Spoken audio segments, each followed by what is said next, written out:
नमस्कार। नेपाल भारत और चीन के लिए बहुत बड़ी कुर्बानी देने जा रहा है। अब अमेरिका नेपाल से अरबों रुपए कमाना चाहता है। क्या है अमेरिका का सबसे बड़ा प्लान जिससे वो अमेरिका से नेपाल में आके अरबों रुपए कमाना चाहता है? और दूसरा, नेपाल जो कुर्बानी देने जा रहा है वो ये कुर्बानी है कि नेपाल की प्रति व्यक्ति आय, जीडीपी, इनकम पर कैपिटा जो है वो इस समय 1,34,000 है। नेपाल चाहे तो अपनी इनकम पर कैपिटा 1,34,000 से बढ़ा के 18 लाख कर सकता है, यानी साउथ कोरिया और इजराइल जैसा बन सकता है। क्योंकि नेपाल के पास में इतिहास का सबसे बड़ा मौका आया है और नेपाल पूरी तरीके से इजराइल और साउथ कोरिया जैसा धनी बन सकता है, लेकिन नेपाल इसको कुर्बान कर रहा है भारत और चीन की रक्षा के लिए। नमस्कार। इस वीडियो में आपको सुनने को मिलेगा जब अमेरिका ने नेपाल की तरफ से पक्ष लेते हुए कहा था कि भारत नेपाल को सिक्किम जैसा ना समझे, अन्यथा इसके गंभीर परिणाम भुगतने पड़ेंगे भारत को। दूसरा सुनने को मिलेगा इस समय नेपाल के पास में एक बहुत बड़ा मौका आया है नेपाल को साउथ कोरिया, इजराइल जैसा धनी बनने का। तो दोस्तों शुरू करते हैं। सबसे पहले हम बात करते हैं कि नेपाल का जो प्लान है या अमेरिका का नेपाल में जो प्लान है वो है लगभग 60,000 मेगावाट लाइट पैदा करने का आने वाले 15 या 10 सालों में। और दोस्तों 60,000 मेगावाट लाइट की जो कीमत होती है वो आने वाले समय में 13 खरब रुपए होगी। आप सीधा ये समझें कि 1 मेगावाट में 15,50,000 यूनिट होते हैं और नेपाल में 60,000 मेगावाट लाइट पैदा होगी आने वाले कुछ समय में। यानी कह सकते हैं, ज़्यादा कैलकुलेशन नहीं करेंगे नहीं तो वीडियो लंबी हो जाएगी, यानी कह सकते हैं कि नेपाल की जीडीपी प्रति आदमी के हिसाब से होगी 46,500। हाँ दोस्तों, ये बहुत बड़ी संख्या है, जितनी कि इजराइल और साउथ कोरिया की भी नहीं है। इजराइल की 39,000 है और साउथ कोरिया की 46,000 है। नेपाल यदि 60,000 मेगावाट लाइट पैदा कर देता है तो नेपाल की जीडीपी भी 46,500 रुपए हो जाएगी। यूएसडी की बात कर रहा हूं दोस्तों, मैं यूएस की करेंसी की बात कर रहा हूं। यानी इजराइल और साउथ कोरिया जैसे नेपाल की जीडीपी हो जाएगी। यानी अपने में सबसे बड़ा बदलाव 13 खरब रुपए का सालाना बिजली बनाना, ये मकसद है अमेरिका का नेपाल में। इससे अमेरिका को क्या फायदे हैं? अब दोस्तों सऊदी अरब में जितना तेल निकलता है उसका 50% प्रॉफिट अमेरिका खा जाता है। और यदि सऊदी अरब अमेरिका को नहीं देगा तो अमेरिका वहां पे डेमोक्रेसी ले आएगा, वहां के राजा को हटा देगा। इसलिए सऊदी अरब की मजबूरी है अमेरिका को प्रॉफिट का 50% देना। ये दोस्तों गुपचुप बातें होती है। इसी प्रकार नेपाल में जो एमसीसी है वो भी यही है, यानी नेपाल के पानी का पूरा इस्तेमाल और नेपाल द्वारा आने वाले समय में बहुत ज्यादा बिजली बनाना और उसका 50% हिस्सा अमेरिका ही ले जाएगा। फिर भी जो 50% बचेगा उससे ही अब नेपाल की जीडीपी में बहुत ज्यादा बढ़ोतरी होगी, लेकिन आधा पैसा तो अमेरिका खा ही जाएगा। ये तो कन्फर्म है दोस्तों ये एमसीसी के तहत आता है और एमसीसी की बहुत सारी ऐसी बातें हैं जो नेपाल के एनालिस्टों ने पूरे नेपाल से छुपा रखी है। एमसीसी से जहां नेपाल को फायदे ही फायदे हैं, जहां नेपाल इजराइल और साउथ कोरिया जैसा बन सकता है, तो एक चांस ये भी बनता है कि नेपाल सीरिया और अफगानिस्तान जैसा भी बन सकता है। एमसीसी से जो नुकसान है वो थोड़ा देर में बताएंगे, फायदे पहले जान लीजिए, क्योंकि फायदे आपके विश्लेषकों ने आपसे छुपाए हैं। इससे भारी नुकसान भी हैं और भारी फायदे भी हैं। यानी नेपाल जिस स्थिति में है इस समय वो पूरी तरीके से बदल जाएगी, या तो नेपाल पूरी तरीके से एक मॉडर्न कंट्री बन जाएगा इजराइल, जापान और साउथ कोरिया जैसा, या फिर नेपाल अफगानिस्तान की तरह भी बन सकता है और सीरिया की तरह भी बन सकता है। इसलिए पूरी डिटेल को समझिए। इस पर सारी धाराओं की, एमसीसी की सारी धाराएं हमने आपको बता दी है पुरानी वीडियो में। आज हम कुछ नया एमसीसी के बारे में आपको बता रहे हैं जो आपके विश्लेषकों ने आपसे पूरी तरीके से छुपा रखा है। एमसीसी नेपाल को विकास के रास्ते पर ले जाने का सबसे तेज एक प्रोग्राम है, यानी नेपाल की प्रति व्यक्ति आय इजराइल, जापान जैसे करने का एक अमेरिकी प्लान है। इससे भी अमेरिका को बहुत फायदे होंगे पैसे के, और नेपाल को भी फायदे होंगे पैसे के। लेकिन हमने आपको बताया कि आधा पैसा अमेरिका खुद खा जाएगा। और दोस्तों, आप जानते हैं कि नेपाल 1 लाख मेगावाट लाइट पैदा कर सकता है। तो अमेरिका ने क्या किया, भारत पर प्रेशर डाल के और भारत से एमसीसी के संबंध में ये बातें करवाई कि नेपाल जो लाइट पैदा करेगा उसे भारत को खरीदना ही होगा। देखिए अमेरिका ने कहाँ दिमाग लगाया। अमेरिका को पता है कि नेपाल के पास में पानी की मात्रा बहुत ज्यादा है। यदि नेपाल में बिजली बनाई जाए तो नेपाल बहुत पैसे कमा सकता है। तो अमेरिका ने सोचा कि हम ही इन्वेस्ट करेंगे नेपाल में और भारत को बिजली बेचेंगे। इसलिए भारत को बहुत सारे प्रेशर देके इस बात के लिए राजी किया कि एमसीसी से जो बिजली बनेगी उसे भारत को खरीदना होगा। अमेरिका अच्छे से जानता है कि भारत एक बहुत बड़ा मार्केट है, इसलिए अमेरिका नेपाल में बिजली बनाना चाहता है और भारत को बेचना चाहता है। और भारत सरकार भी अमेरिकी प्रेशर के कारण दबाव में है और उसने कह दिया कि ठीक है, आप बिजली बनाएंगे तो हम उसे खरीदेंगे। लेकिन भारतीय विश्लेषक, बहुत सारे विश्लेषक बहुत चिंतित हैं कि कहीं नेपाल अमेरिका का सैन्य अड्डा ना बन जाए।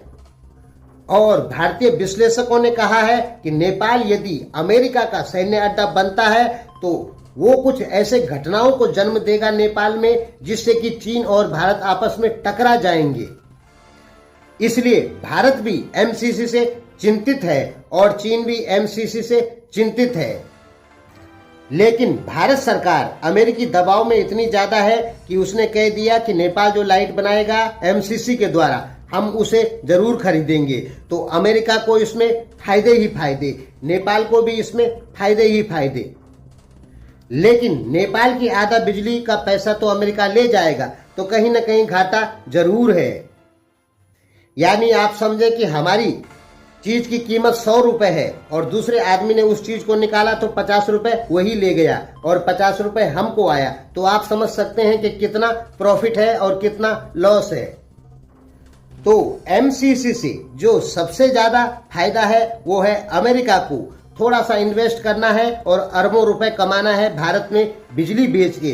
फिर दूसरे नंबर का फायदा है नेपाल को। नेपाल की प्रति व्यक्ति आय 46,000 रुपए तक हो सकती है आने वाले 15 साल में, क्योंकि तब तक अमेरिका का 5th ईयर प्लान का तीसरा भाग नेपाल में चलेगा। यानी कह सकते हैं तीसरी पंचवर्षीय योजना। तो एमसीसी की तीसरी पंचवर्षीय योजना यानी 15 साल बाद नेपाल में कम से कम 60,000 मेगावाट लाइट पैदा होने लग जाएगी। यानी नेपाल को फायदे ही फायदे, यानी प्रति व्यक्ति आय में भी बहुत ज्यादा बढ़ोतरी और सकल घरेलू उत्पादन में बहुत ज्यादा बढ़ोतरी बिजली के मामले में। और दोस्तों, ऐसा भी नहीं कह सकते हैं कि अमेरिका नेपाल का दुश्मन है, क्योंकि जब 1975 में सिक्किम का विलय भारत में हुआ तो उस समय अमेरिका ने भारतीय इंदिरा गांधी को तुरंत धमकी देते हुए कहा था कि आप नेपाल को सिक्किम जैसा ना समझें, नहीं तो भारत को गंभीर परिणाम भुगतने होंगे। तो कह सकते हैं कि अमेरिका नेपाल का सहयोग भी किया है। और अमेरिका 1948 से एड नेपाल को देते आ रहा है, यानी नेपाल के हित में अमेरिका ने काफी पैसे दिए हैं। तो ये नहीं कहा जा सकता है कि नेपाल अमेरिका या अमेरिका नेपाल आपस में दुश्मन है। अमेरिका नेपाल देखने पर आपको केवल और केवल मित्र नजर आएंगे, दुश्मन कहीं भी नजर नहीं आएंगे। हाँ, नेपाली जनता अमेरिका का विरोध जरूर करती है, लेकिन सरकारों के हिसाब से अमेरिका और नेपाल सच्चे मित्र देश हैं। तो अमेरिका का अब का प्लान है नेपाल से पैसे कमाना, इसलिए अमेरिका नेपाल में एमसीसी पास करना चाहता है। एमसीसी पे हमने बहुत कुछ बता रखा है दोस्तों, आप पुरानी वीडियो में देख सकते हैं। लेकिन दोस्तों, क्या आपको पता है कि एमसीसी एक बार पास हो गई, एमसीसी नेपाल में पास होगा तो भारतीय विश्लेषकों का यही कहना है कि नेपाल एक स्वतंत्र देश का अस्तित्व खो देगा। भारतीय विश्लेषक यही कह रहे हैं, भारतीय विश्लेषक यही कह रहे हैं कि सदियों से एक स्वतंत्र बना हुआ देश नेपाल अपना स्वतंत्रता एक प्रकार से खो देगा और अमेरिका के हाथों गिरवी रख देगा, ये कहना है भारतीय विश्लेषकों का। और भारतीय विश्लेषकों का ये भी कहना है कि जब एमसीसी पास हो जाएगी तो नेपाल में प्लेन वर्दी में यानी सादी वर्दी में कम से कम 10,000 5,000 अमेरिकन आर्मी के आदमी जरूर रहेंगे और उनका एक ही काम होगा, नेपाल में ऐसे घटनाक्रमों का निर्माण करना जिससे भारत और चीन आपस में टकरा जाए। यानी भारतीय विश्लेषकों की माने तो अमेरिका यदि एमसीसी पास करवा के नेपाल में घुस जाता है तो भारत और चीन के बीच में इतना तनाव बढ़वाने का काम करेगा कि एक दिन भारत और चीन आपस में लड़ जाएंगे। और दोस्तों, भारत और चीन आपस में लड़ेंगे तो आप खुद ही सोच लीजिए कि नेपाल का क्या हो सकता है। यदि पूरी वार फुल वार भारत और चीन के बीच में हो गई तो नेपाल का क्या हो सकता है, क्योंकि चीन भी नेपाल के रास्ते भारत पर हमला करने की कोशिश करेगा और भारत भी नेपाल के रास्ते चीन पर हमला करने की कोशिश करेगा। जिसको जो फ्रंट मिलेगा वो वहीं से घुसने की कोशिश करेगा नेपाल में, भारत हो चाहे चीन हो। ज्यादा न कहे कि आप सीधा ये समझें कि जब भारत और चीन की एक प्रकार से फुल वार होगी तो नेपाल को नुकसान ही नुकसान है और उस वार में अमेरिका भारत की तरफ से चीन से लड़ेगा, क्योंकि अमेरिका का दुश्मन चीन नंबर 1 है। और फिर अमेरिकी सेनाएं भारत की सहायता के लिए आगे आएगी और चीन पर अटैक करेगी और ये सब घटनाक्रम नेपाल और पूरे हिमालय में जरूर घटेंगे। एक न एक दिन तो युद्ध होना ही है दोस्तों, चाहे 10 साल बाद हो चाहे 20 साल बाद हो। तो एमसीसी यदि नेपाल में पास हुई रहेगी तो भविष्य में नेपाल के रास्ते से भी चीन पर अटैक होगा, जो कि एक विश्व युद्ध का रूप ले लेगा। भारत और चीन दुश्मन जरूर हैं, लेकिन अभी इतने बड़े दुश्मन नहीं बने हैं कि आपस में एक दूसरे को मार काट के खा जाएं। भारत और चीन सीमित दुश्मन है, लेकिन एमसीसी पास होने के बाद भारत और चीन भी वैसे ही दुश्मन हो जाएंगे जैसे फिलीपींस चाइना है, ताइवान चाइना है, क्योंकि तब अमेरिकी सेनाएं ऐसी घटनाएं या ऐसी घटनाओं का निर्माण करेंगे जिससे भारत और चीन के बीच में दुश्मनाई बहुत ज्यादा बढ़ जाएगी। और ये बात भारतीय विश्लेषक अच्छे से जानते हैं, चीन के विश्लेषक अच्छे से जानते हैं। इसलिए न तो भारतीय विश्लेषक, न चीन के विश्लेषक, न चीन की सरकार, न भारत की सरकार चाहती है कि नेपाल में एमसीसी पास हो। एमसीसी के मुद्दे पर चीन और भारत का रवैया एक ही है कि नेपाल में एमसीसी पास नहीं होना चाहिए। भारत ने केवल ये कहा है कि आप बिजली बनाओगे तो हम उसे खरीद लेंगे, क्योंकि भारत की मजबूरी है नेपाल से बिजली खरीदना। यदि भविष्य में नेपाल ज्यादा बिजली बनाता है तो, और भारत को बिजली की सख्त आवश्यकता है, इसलिए भारत ने कह तो दिया कि हम बिजली खरीदेंगे, लेकिन भारत भीतर की तरफ से कभी नहीं चाहता है कि नेपाल में एमसीसी पास हो। यानी आप सीधा समझें, एमसीसी पास होने का एक ही मतलब निकलता है कि भविष्य में भारत और चीन के बीच में बहुत ज्यादा तनाव हो जाना, और दूसरा मतलब ये भी निकलता है कि नेपाल में ज्यादा से ज्यादा बिजली का उत्पादन होना। 93 अरब यूनिट बिजली का उत्पादन हो सकता है नेपाल में एमसीसी के तहत, आने वाले 10 और 12-15 सालों के भीतर ही भीतर। तो दोस्तों 93 अरब यूनिट का कीमत आप लगा दीजिए। 15 साल बाद 1 यूनिट की कीमत 15, 16, 20 रुपए तक हो सकती है, यानी पैसा ही पैसा हो जाएगा नेपाल के पास में। लेकिन यदि भविष्य में लड़ाई होती है चीन भारत में, तो नेपाल को सोचना होगा कि नेपाल का क्या हाल हो सकता है, क्योंकि अमेरिका नेपाल में बैठे बैठे बहुत कुछ कर लेगा और नेपाल को भी उस आग में भारत चीन के बीच में ठूस देगा। इसलिए भारतीय विश्लेषक कहते हैं कि नेपाल सरकार को पैसे का लालच नहीं करना चाहिए और एमसीसी पास नहीं करवानी चाहिए, ये कहते हैं भारतीय विश्लेषक।